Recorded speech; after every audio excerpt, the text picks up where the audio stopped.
All right, this is the Pussycat Cast number 8 after show, where we're just sort of chilling out here with Marking Bad, and when gets back, we're just going to talk a little bit more about dangerous jobs.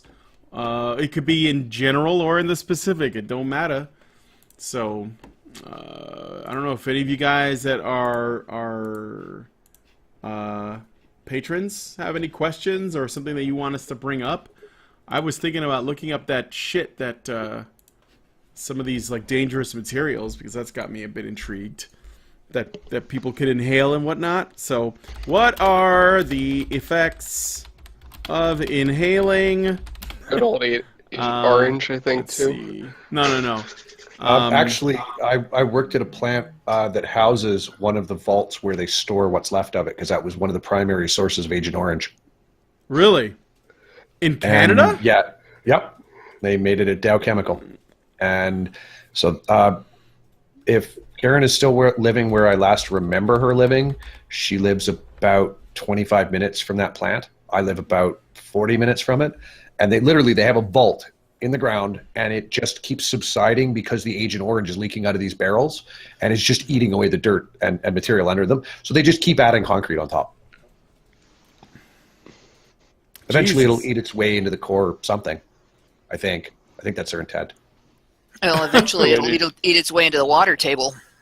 Oh, no, they buried it below the water table. Oh, okay. And they started out below the water table. Well, that'll be interesting. Uh-huh.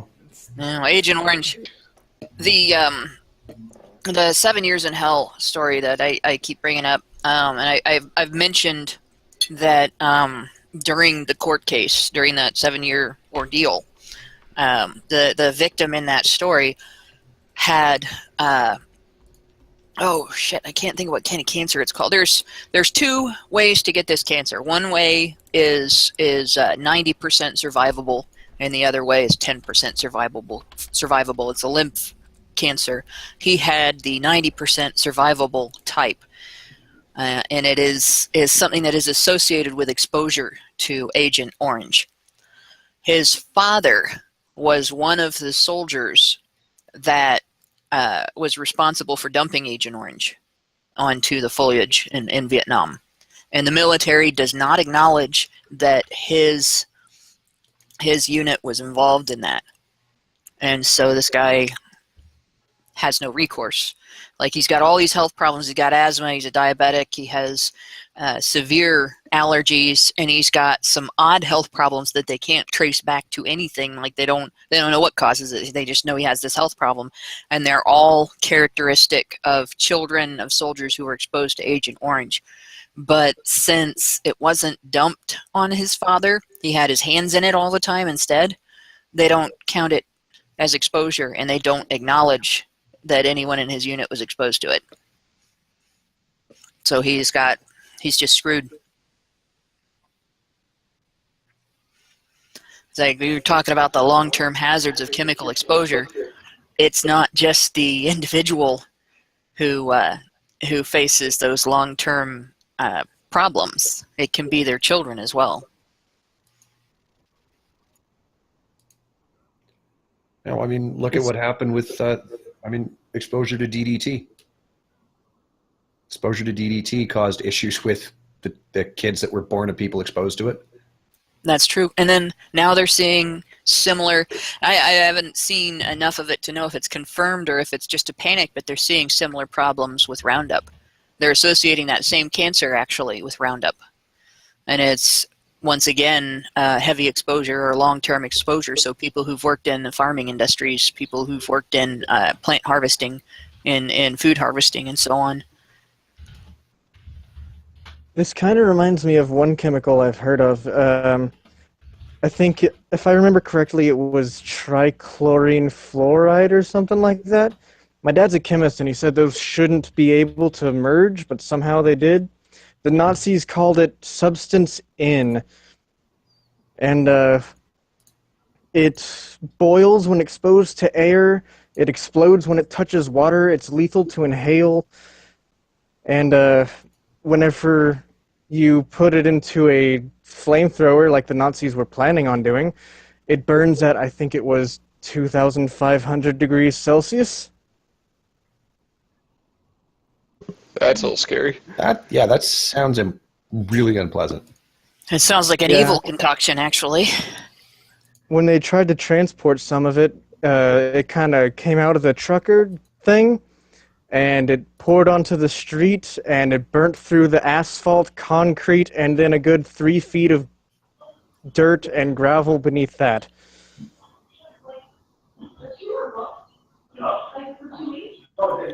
So it's like bathtub napalm. Kind of. The people on SciShow said it's kind of like oxygen with how it's a, I guess, oxidizer, but it's better at it, so it can set things like bricks on fire and things that have already been burned. So it's exactly like bathtub napalm. I think so.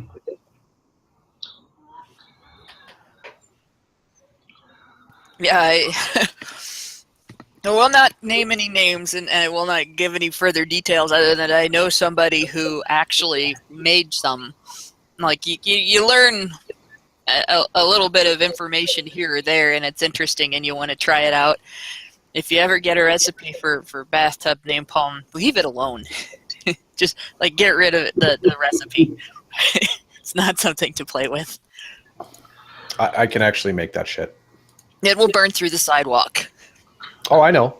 I thought, yeah, this is definitely not something to make without a good reason. Curiosity killed the cat. And anything else that was in your vicinity of it.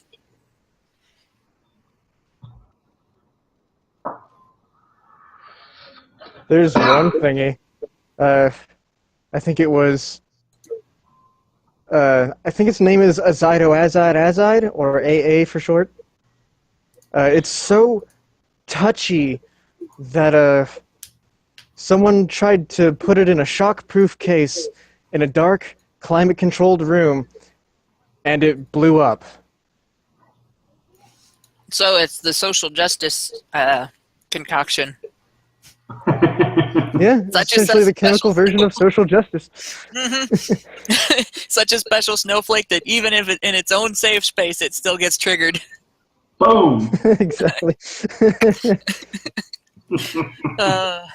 I learned from working with pretty safe chemicals that you have to be extremely careful. I can imagine some of the accidents that happen with dangerous chemicals just from my experiences with, like, I worked with darkroom chemicals, and there's not, unless you're really stupid and you drink it or something dumb shit like that, you know. Darkroom chemicals, you get them on your clothes, you're going to get stains. Eventually, that part of your clothing will wear out faster than the other parts of your clothing. And obviously, you wash your hands after you use it, you know, because it is a little caustic, but it's nothing, you know, none of the chemicals that you work with, you're working with acids and alkaline chemicals, but none of them are extremely acidic or extremely alkaline. They're just, you know, enough to get the emulsion off of the film, and they don't destroy the plastic, you know, that the film is plastic. So, but in any case, like, you think that you have taken measures to prevent splash, and you think that you have been very careful and you haven't gotten it on anything. And the next time you wash your clothing, you find all these brown little stains. Where the hell did this come from? How the hell did I get that on there? And you realize, you know, situations where somebody's working with something that is extremely volatile or extremely caustic and or extremely poisonous that you don't want to get it on your skin. It's that personal protective equipment is extremely important, because you have no idea what you're splashing, and you have no idea what you're coming into contact with, even when you're being extremely careful. Mm-hmm.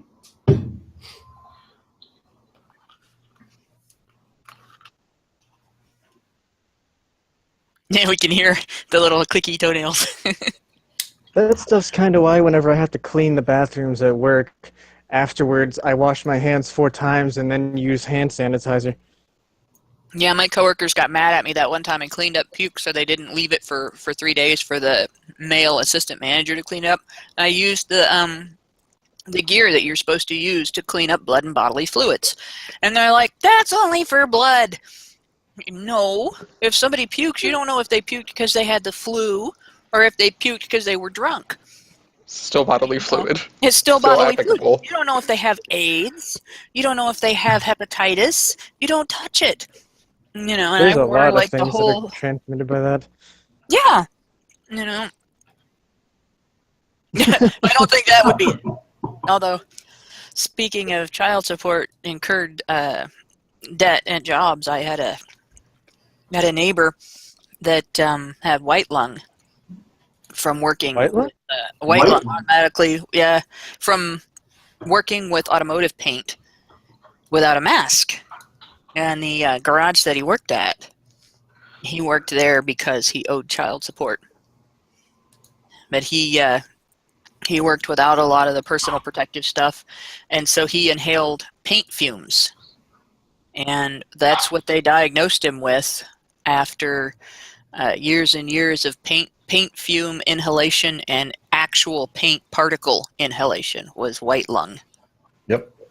I used to know a guy that was he's a drywaller for a decade. 'Cause actually, it's not to do with child support. His parents cut him off because he only got a 3.7 GPA in his first year in engineering, and so he was only 3.7. Only. Blacker. And so he went to work with his uncle drywalling at night and was trying to do engineering during the day. Which, if you know anything about engineering, that doesn't work. No, it doesn't. Yeah, I'm I'm sure an that engineer helped by his trade. grades It immensely. doesn't. Oh yeah, well he ended up dropping out, but a decade later he would still occasionally cough up gypsum dust, just balls of gypsum dust in his lungs. Oh, jeez. And he wore a basic cotton, or not cotton, but fiber filter mask, like the little like surgical style. He would wear one, and he still had shit in his lungs from sanding down drywall. Yeah, from what I've heard, that stuff gets everywhere. Yep, Yeah, absolutely does.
Yep.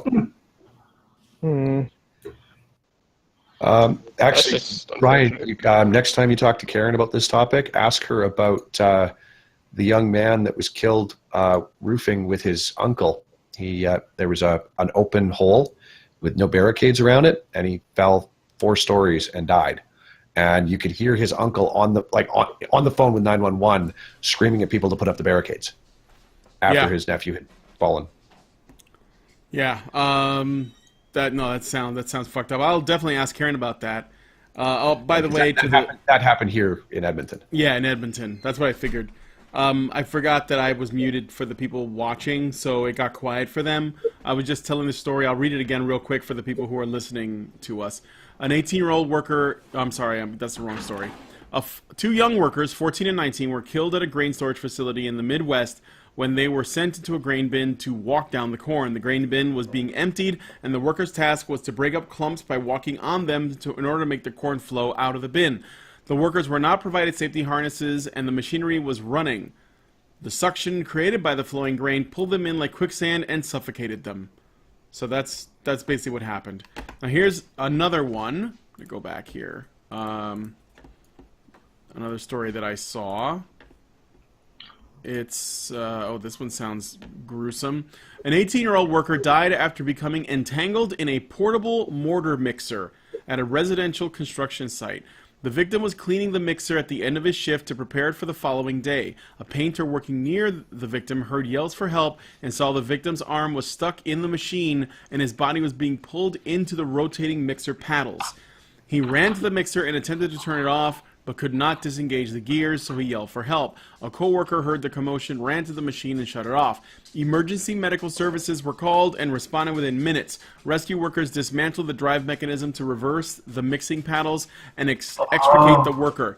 He was pronounced dead at the scene. This happened in Ottawa, right? This one? That happened in Ottawa. I'm sure of it. I don't know. This is an OSHA, on the OSHA website. Yeah. But I'm sure it happened in Ottawa. We had one happen last year, I believe. That would not be the first time an accident that was not in the United States affected OSHA law and was repeated by OSHA as a cautionary tale for.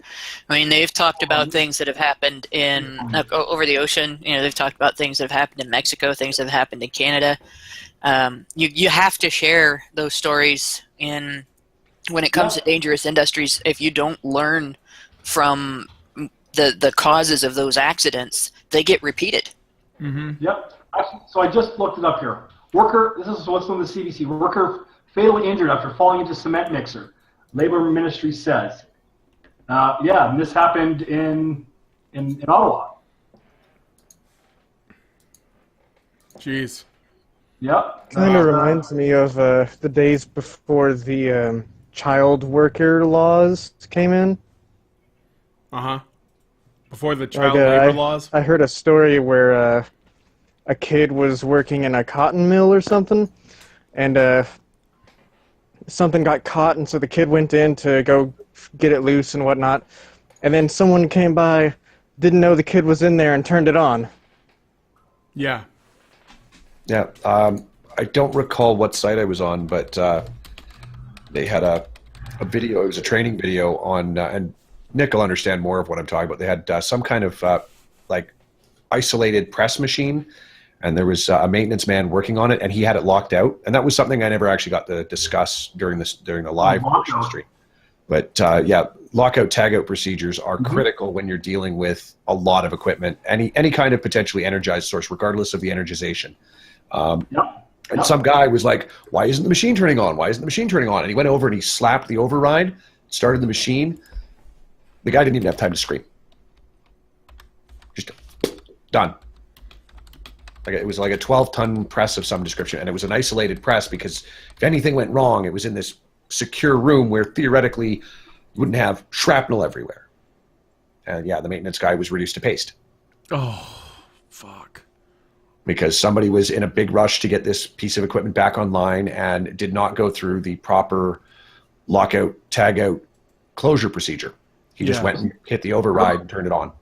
And those lockouts, the fact that people don't see, a lot of the times they have a lock and they got a little box with a little, like, so you click the lock and so you turn the breaker off. It's got a hole. It should have a hole where you put the lock to lock onto the side so you can unlock it. But a lot of the people, while they're working on it, won't bother locking it. They won't take the key out, and they'll just kind of hang it there haphazardly, just, so if someone comes, they can kind of run over and click it real fast. But I can't tell you how many times I've seen just that. People putting the lock out, or hanging it on, or putting it near it. But, Oof. Yeah, it's sloppy and it's dangerous. It's sloppy and it's dangerous. Here's another story. A 20-year-old carpenter was working for a construction company that was building an apartment building. While he was trying to install temporary supports for the roof trusses, he fell through the second-story stairway opening and landed on the first-floor concrete walkway. He suffered a skull fracture with serious brain injuries. Falls are the most common cause of injury and death for construction workers. Yeah, so I got one, and this is this is related to the fertilizer plant that I worked at. This is another. They're one of the largest fertilizer companies in North America, so they have plants pretty much everywhere. In Saskatchewan, a 25-year-old scaffolder died when he fell, And that site specifically, I think they had 2 deaths involving scaffolders in about a year. And yeah. That one that you just mentioned, that was in Mississauga. Yeah. We fell through the roof onto the concrete. The one I was talking about, where he fell through the roof? Yep, fell through the roof onto the concrete. That was in Mississauga. The company was fined $57,500. That's it? Well, the guy didn't die, but I mean... No, that's what it says. So the company, Paver Roofing, was working on the roof in industrial establishment at 850 McKay Road in Pickering, April 30th, 2015. The day before, the work crew had removed heating, ventilation, air conditioning cones, and other roofing material from the roof. On the morning of the incident, one of the workers went through the opening in the roof and fell 28 feet onto the concrete floor below, sustaining serious head injuries. Here's another one from, I believe this is Toronto. Vadim Kazanelson, 40, was found guilty last June of 4 counts of criminal negligence causing death and 1 count of criminal negligence causing bodily injury. He was the project manager for Metron Construction at the apartment balcony repair job when the tragedy occurred at blah blah Kipling Avenue. There was 4 men died, and yeah. Wow. In Alberta, actually, the way OSHA has been rewritten, if I fail to ensure that the people that I'm supervising are adequately supervised, made aware of all of the various risks, etc., whole list of things. Basically, the end result is that I will probably end up going to jail if there's any serious harm or any serious property damage. Yeah. Yeah. That's 4 men dying. That was a scaffolding accident. Yeah. Scaffolding.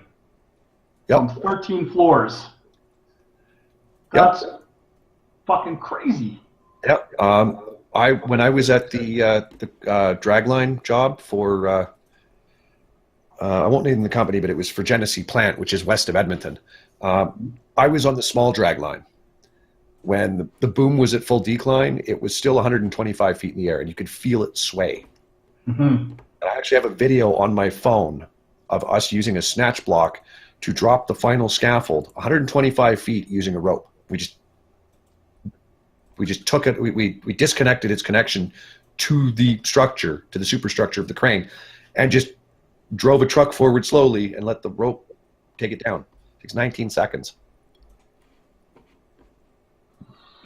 And what they used to do was they would tell the scaffolders to cut all the clamps, and the crane would just literally bury the scaffold. Because those cranes, they're worth a couple $100,000 an hour while they're idle.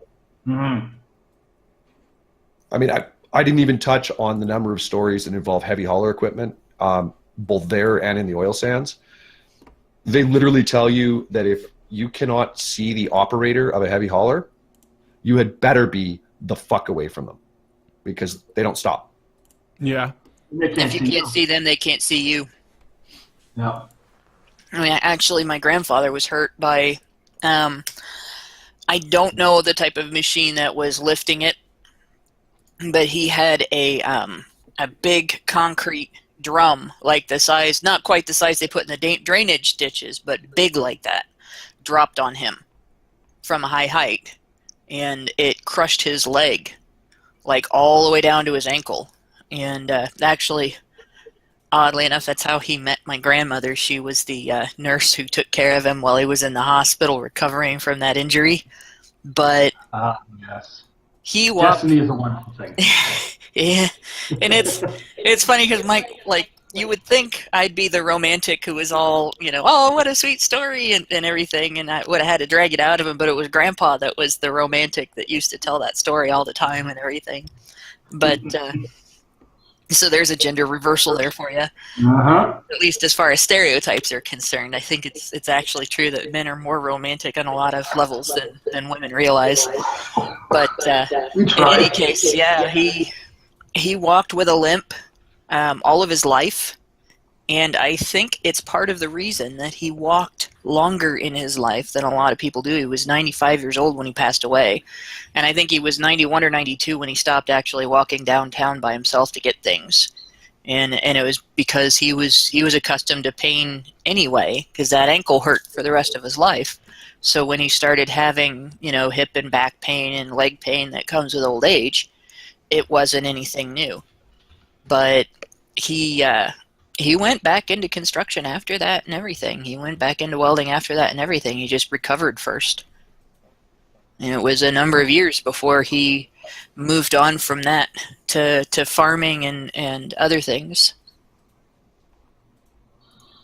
Yeah, farming's dangerous. I was lucky I never had to do a whole lot of farming. Yeah, I don't think my grandfather ever had a job that wasn't dangerous. He was a flyweight boxer.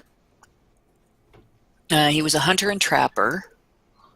He was a welder. He was a farmer.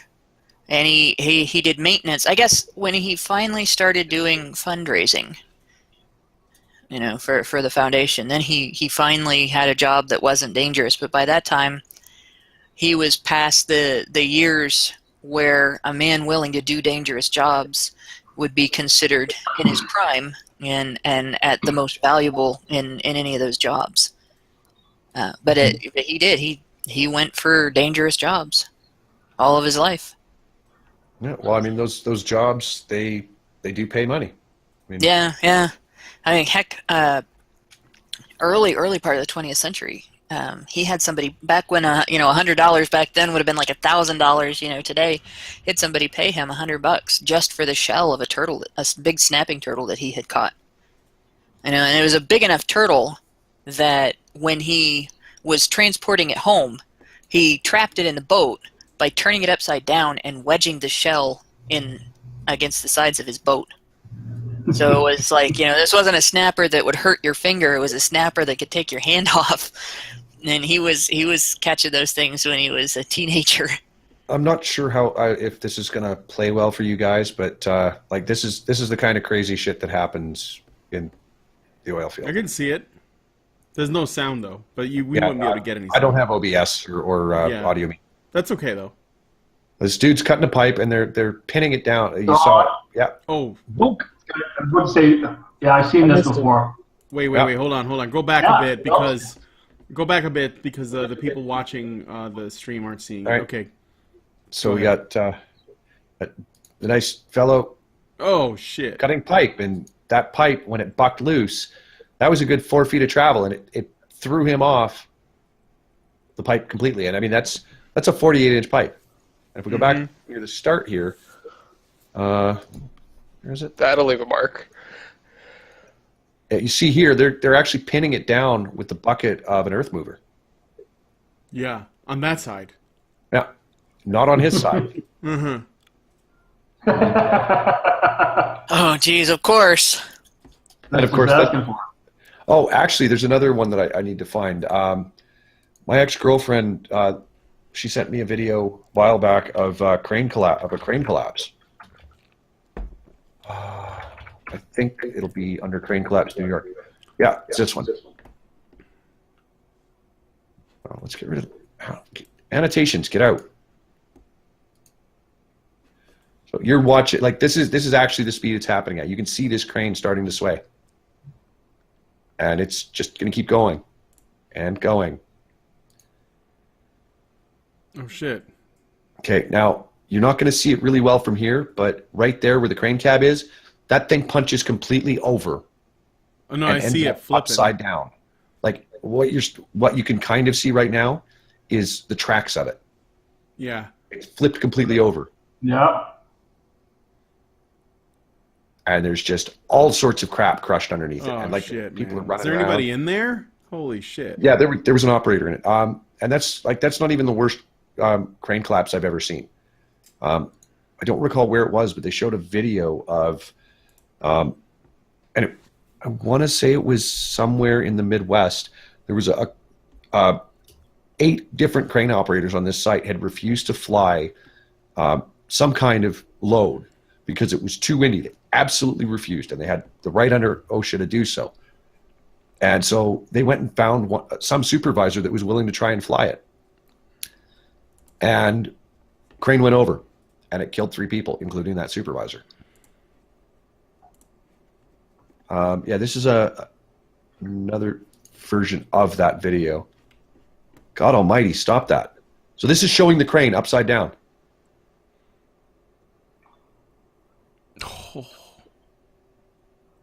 Did the guy survive? I'm not sure. Hang on. It's at least 1 dead, 2 injured. Crane collapses in Lower Manhattan, leaves 1 dead, 2 injured. This is in the Tribeca area. I'm not familiar with the Tribeca area. I've only been to New York the once. I mean, yeah, that is an enormous crane. This red and white stuff you see here, that's actually the counterweights. That would have normally been on the other side. So when that boom came down, it flipped the crane, including probably 25,000 pounds worth of weights minimum. I would say probably more than that. Popped them into the air and flipped it completely over. Shit. Yeah, just That's cars crazy. flattened. Where is this again? This is in New York. Oh. The superstructure just gone. Yeah, like flattened a car. Dear Lord.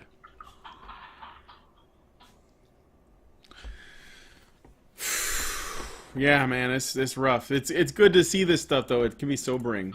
Again, you know, Yeah.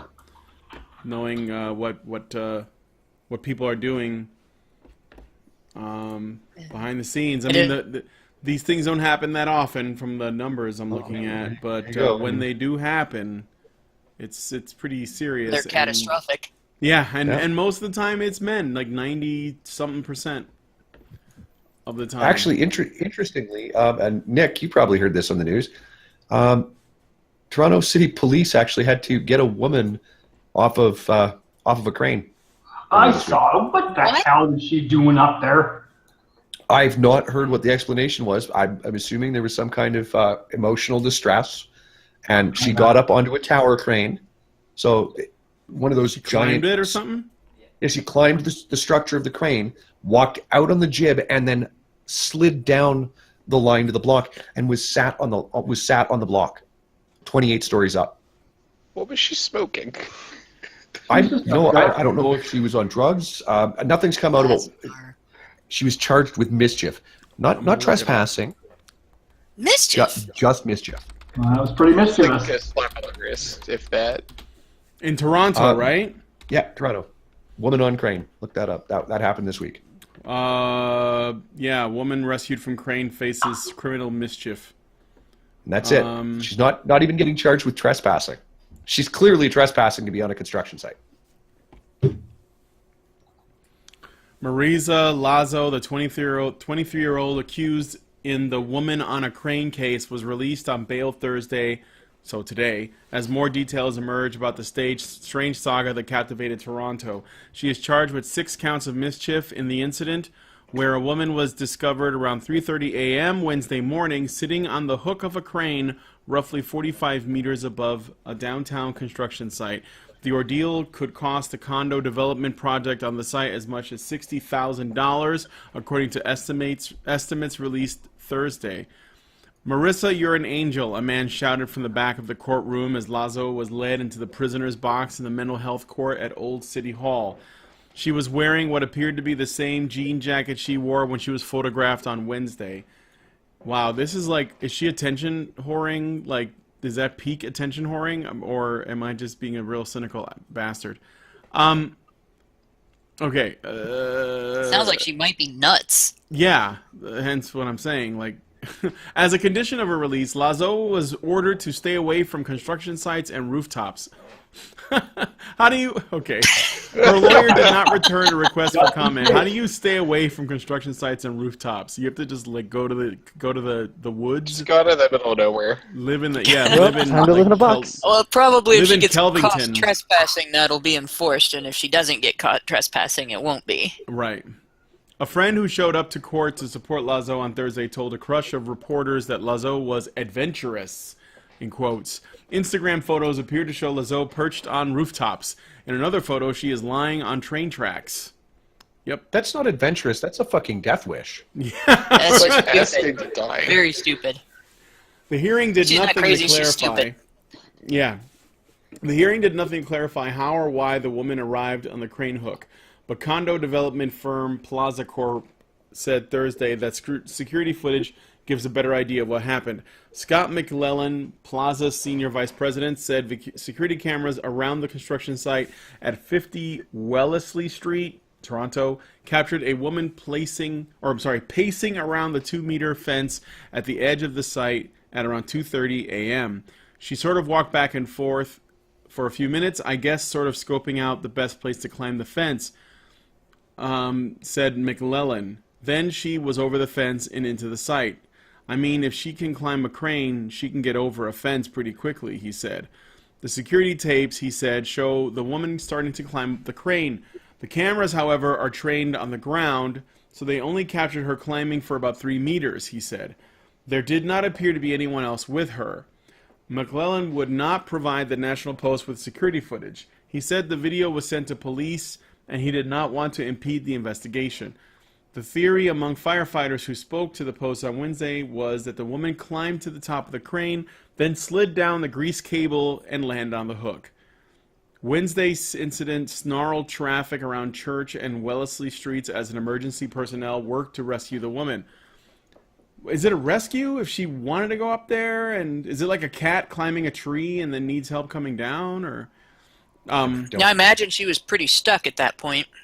Yeah, well, and that's the thing that if you look at the picture, she didn't have she's a plan. She's got her arms wrapped around this cable. Cable on that kind of crane, probably about 3 inches thick, and it's greased.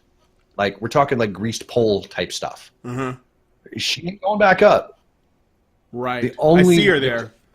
Yeah, there are 2 ways to deal with that. You either get a rope access technician, well, I guess 3 if you have a chopper, but you got to have a rope access technician or somebody rappelling out of a chopper, or you have to very, very slowly drop the block.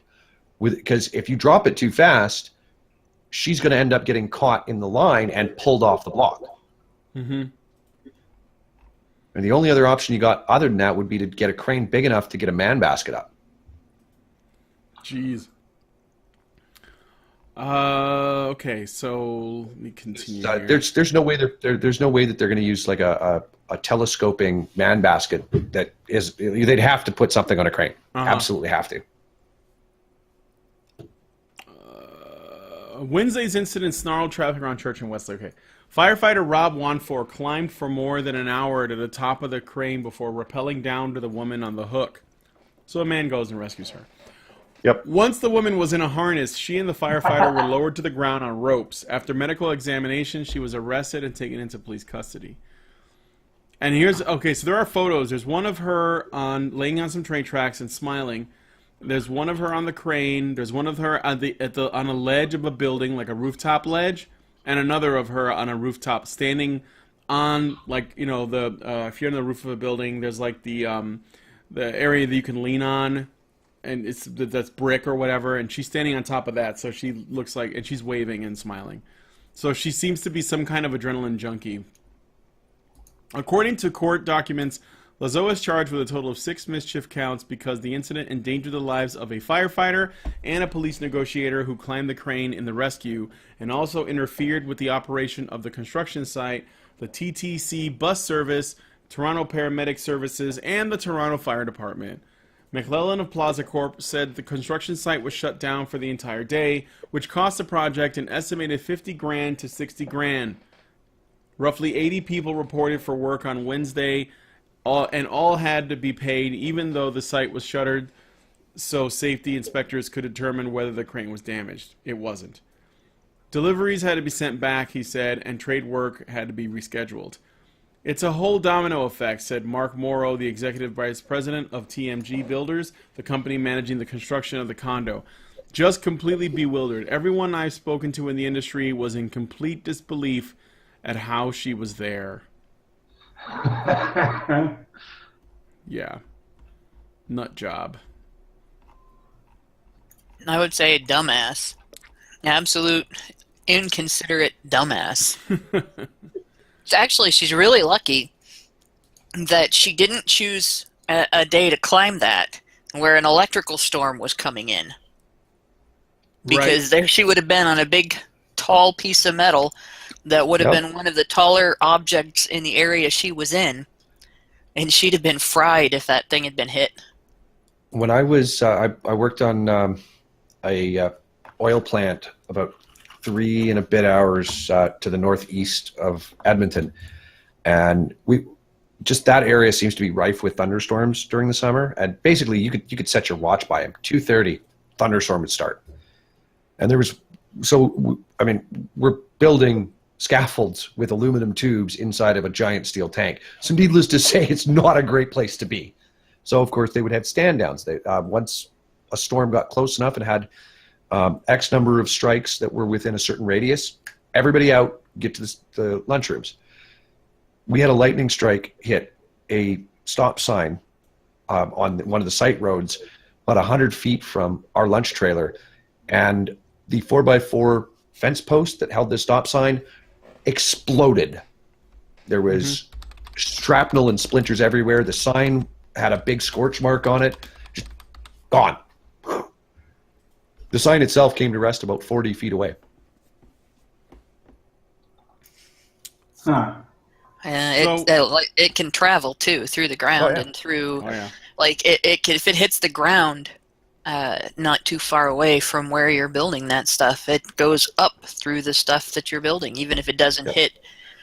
In fact, my computer was fried by a lightning strike. The previous computer that I had before this one was fried by a lightning strike on something in the neighborhood that was far enough away from my apartment that we don't even know what was hit. We just know that it arced to the power lines, and a lot of people in the neighborhood lost appliances because it went through power lines. Because if you don't have surge protection, you're done. Yeah.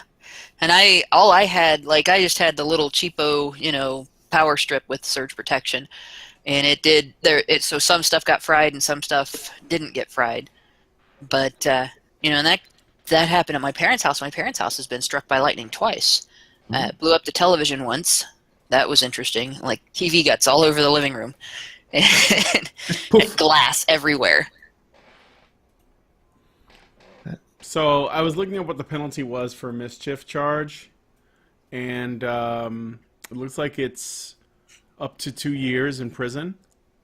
And at best, she's probably going to get, even if she's found guilty of all of them, she will likely get them concurrently as opposed to consecutively, which means that if she gets the maximum sentence, she's going to have the 6 charges. That is the maximum, and that's if it's a mischief by indictable, or indictable rather. Indictment. If it's indictable, and then there's by summary conviction, which is only 6 months at the maximum. So she'll probably get probation, and she'll probably get ordered to pay back some of the money, and they'll probably make a condition of her probation that she has to keep up those payments. Yeah. So for anybody that's not Canadian, summary is misdemeanor, and by indictment is felony. Yes. Mm-hmm. More or less. Okay. So it's probably misdemeanor then, I'm guessing. More than likely. Yeah, misdemeanor mischief in all likelihood. So and that's the thing, is in Canada, good behavior is a minimum of a third off your sentence plus time served. Mm-hmm. So if she were to breach any condition of her bond, then any time she spends in remand awaiting trial would count, and I believe it's 2 to 1 while you're in remand.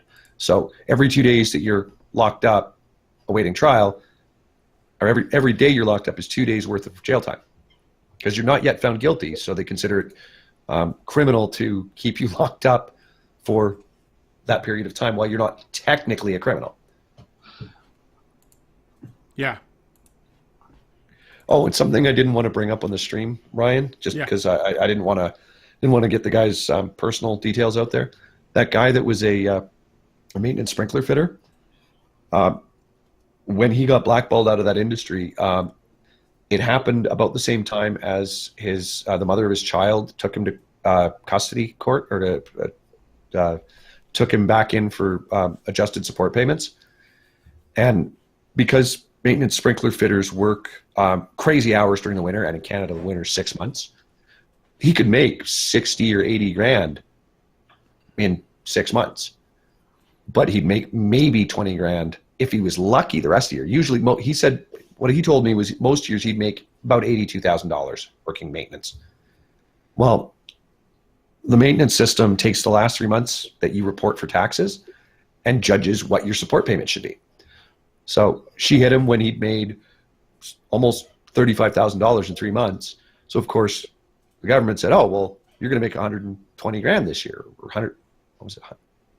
It's 100, not 120 grand, 140 grand this coming year. So we're going to set your maintenance at that level. Right. So they projected based on what they calculated what he's going to pay based on what they projected he was going to make, which does not account for what happened. Yeah. He ended up in a situation where he was he basically could not miss a single day of work in the year. Yeah. Oh, that's nice. Well, shit. He actually ended up basically he took the excuse of being blackballed as a reason to live off his line of credit and his credit cards until he was at the brink of bankruptcy, and then sold the house out from underneath the custody or the child support system, because they were actually going to put a lien on his house and sell it. Yeah. Of course they would. Yep. You know, Canada's even worse about that than the United States, from what I've read. Like, Yep.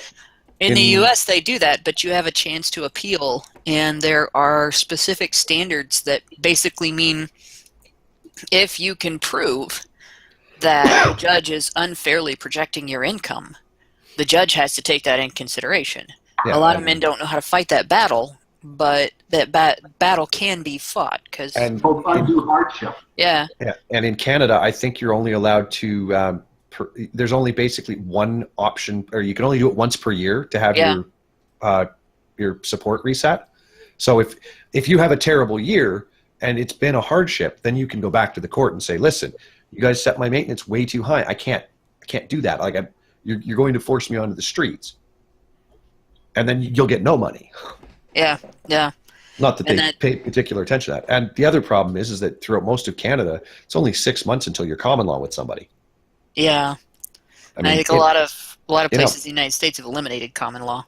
Yeah, well, and I mean, in Alberta, in theory, if I have a roommate that becomes financially dependent on me, if I live with them for 2 years and then I move somewhere else, they can actually sue me for support. Wow.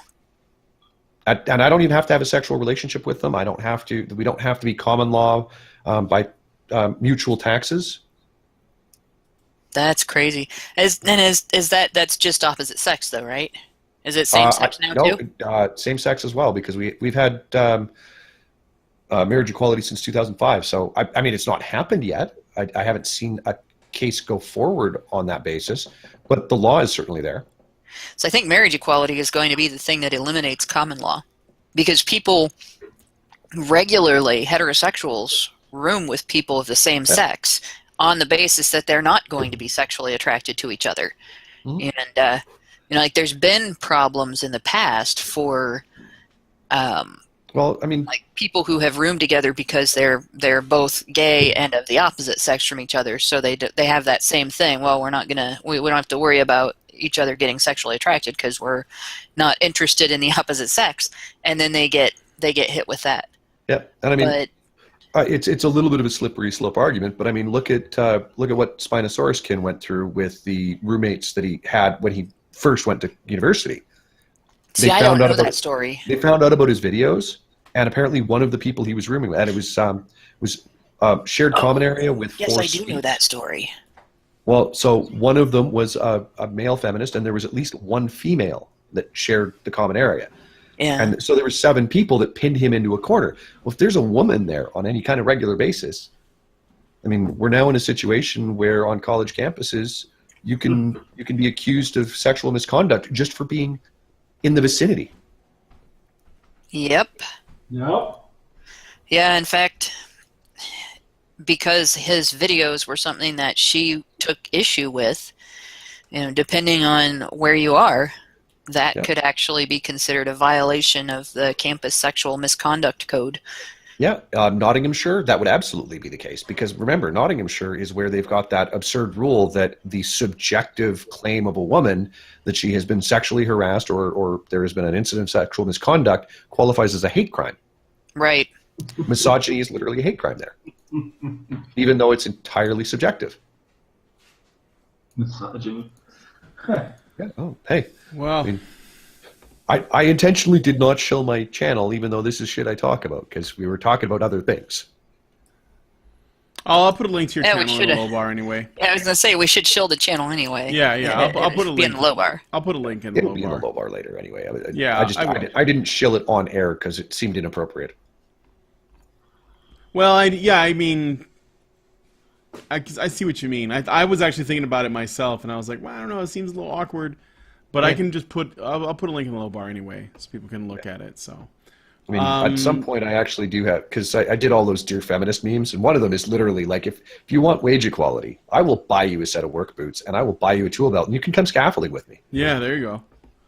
That's what You know, I I'm talking actually about. That's had the a, equality they don't want. Or at least not feminist. Actually, I had a woman argue with me because one of the things I tweeted out during Equal Pay Day was that if you want to close the wage gap, earn hazard pay. And so it's one I've been saying for years. If you want to end the wage gap, ever since I learned that they were still saying that there was a gap. Yeah, you want to end that wage gap? Earn hazard pay. This chick gets on and starts arguing with me that working at a mental health institute is the same because there is the rate of injury or the rate of accident, an incident is very high at those places. So she tried to label it being the same as like construction and factory accidents and everything. And I'm like, okay, I recognize that someone with a mental health condition that causes them to see shit that isn't there, or that they have murderous impulses and they try to kill you, is very dangerous and very terrifying and all of that. But it doesn't suck you in. They don't like ingest you and crush you to death by applying heavy amounts of force. And there's protocols in place there. The argument to be made that the mentally handicapped, I'm not going to use the colloquial term that everybody loves so much, but they are unfortunately much stronger than they realize, and in some cases much stronger than the average person. I've seen no end of people, for instance, with Down syndrome. They're usually very stocky people. Yeah. Actually, I work with the mentally disabled. I work with intellectual disabilities, but she was talking about people who have been institutionalized due to being crazy, basically. So she was talking about. There's certainly risk there. Yeah, there are times like when I worked at nursing homes. One of the things that can happen is somebody who is senile. You can see a frail-looking little old man get up, and he'll pick his bed up and throw it at you if he's mad. But at the same time, there are types of accidents that happen on construction sites with regularity that would blow almost everything that can happen at a mental institution out of the water. I'd have to go find the book, but there's I've actually got a risk assessment book. So basically every day you'd have to do this little risk assessment card detailing all your tasks, the relevant risks, what severity there is. And they have, it's called Mining the Diamond. There's these 5 critical elements that are considered overwhelmingly dangerous. Falls from heights, man-machine interface, things like that. I don't recall what the other 3 are right off the top of my head because I haven't had to do that kind of card recently. But I mean, those 5 things are vastly more likely to cause you injury. I mean, and none of those are things is a giant risk. Yeah, none of those are things that you're dealing with people. And I mean, yes, you can get beat up, you can get stabbed, you can get all kinds of. It is like working in a high crime neighborhood. It's probably to some degree comparable to working in a prison. But I would still say, and then after arguing all this, it's the same or worse. It's more dangerous to work in one of these institutions where these people, by the way, are usually under lockdown. If they're that dangerous, it's more dangerous to work in one of these institutions than it is to work on a construction site. And we don't get hazard pay. I start looking it up, And at the places where the most dangerous people are housed, they do get hazard pay. You don't get hazard pay for working at halfway houses where, you know, they're being reintegrated into society after dealing with things that just make it difficult for them to do things in your daily life that you need to be able to do in order to have your food, shelter, and clothing. But you get hazard pay if you're working with somebody who might throw their bed at you. Poking my head into this conversation real quick. Who's echoing? Oh, it's Nick. Nick, if you don't mind muting, I'm gonna let you guys continue the conversation, but I'm gonna end I'm gonna end the after show here, and then you guys can keep going. So thanks for joining us on the after show, those of you who are patrons, and we'll see you soon. So.